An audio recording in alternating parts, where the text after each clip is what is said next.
خواجہ نظام الدین اولیاء رحمۃ اللہ تعالی علیہ کے پاس ایک شخص آیا، اس نے کہا حضور بڑے نذرانے ملتے ہیں، بڑے ٹھاٹ باٹ ہیں آپ کے، بڑے لوگ آتے ہیں آپ کی بارگاہ میں، آپ کے قدموں میں جو ہے وہ نظر پیش کرتے ہیں۔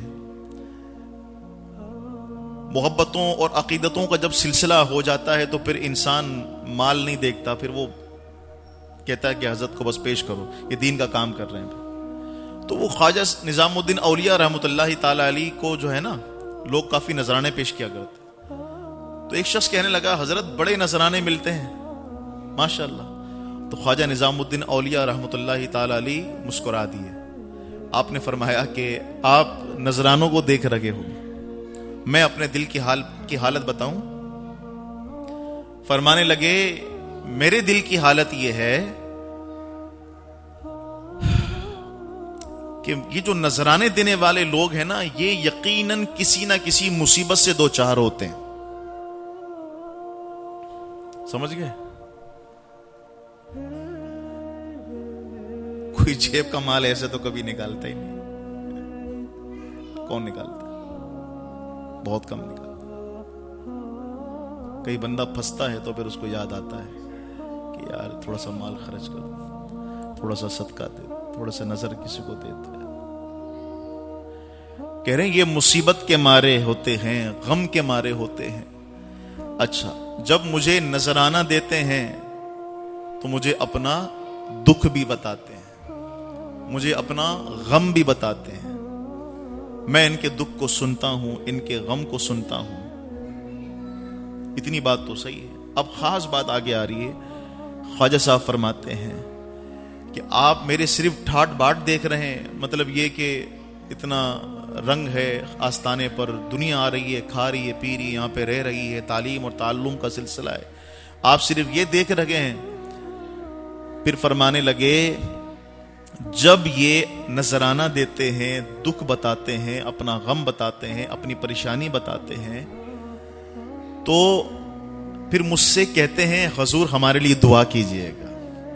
اب یہ بات سننے والی ہے، ہم بھی کہتے ہیں نا حضور ہمارے لیے دعا کر دیجئے گا۔ تو خواجہ صاحب فرمانے لگے جس کا جو دکھ ہوتا ہے وہ اپنے دکھ کو دور کرنے کے لیے مجھ سے ریکویسٹ کرتا ہے حضور آپ دعا کر دیں، لیکن جب میں اس کے دکھ کو دور کرنے کے لیے دعا کرتا ہوں تو پہلے اس کے دکھ کو اپنے اندر محسوس کرتا ہوں۔ اب کسی کی والدہ بیمار ہے، کسی کا بچہ بیمار ہے، کسی کے ہاں تنگ دستی ہے، کوئی بیچارہ ٹوٹی چپل پہن کے گاؤں گاؤں پیدل چل کے آیا ہوتا ہے، کوئی بیچارہ گاڑیوں کے دھکے کھا کے آیا ہوتا ہے، کوئی بیچارہ پیدل ہی آیا ہوا ہوتا ہے، وہ اپنی مشکل بیان کرتا ہے تو خواجہ صاحب فرماتے ہیں پہلے میں اس کے دکھ میں اترتا ہوں،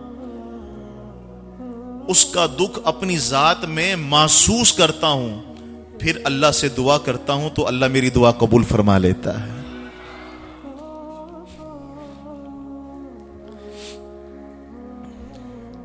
جو خود دکھ کا مارا ہو نا تو اس کے لہجے میں درد بھی ہوتا ہے، اس کے لہجے سے پریشانی بھی ٹپک بھی رہی ہوتی ہے، اور پھر وہ لجاجت کے ساتھ اور بڑی امید کے ساتھ مانگتا ہے کہ مالک تیرے در کے سوا میرے پاس کوئی در بھی نہیں، میں کہاں جاؤں۔ تو خواجہ صاحب فرمانے لگے جو بندہ روزانہ اگر صرف 50 لوگوں کے دکھ بھی سن کر اور 50 دکھ اپنے اوپر طاری کر کے اللہ سے ان دکھ کے ماروں کے لیے آسانیاں مانگے، اسے مجھے بتاؤ کہ کیا اس شخص کو دنیا کی کوئی لذت حاصل ہو سکتی ہے؟ تمہیں ظاہر نظر آ رہا ہے، میرے اندر اتر کے دیکھو، میں ان سب کے دکھ اپنی ذات کے اندر لے لیتا ہوں۔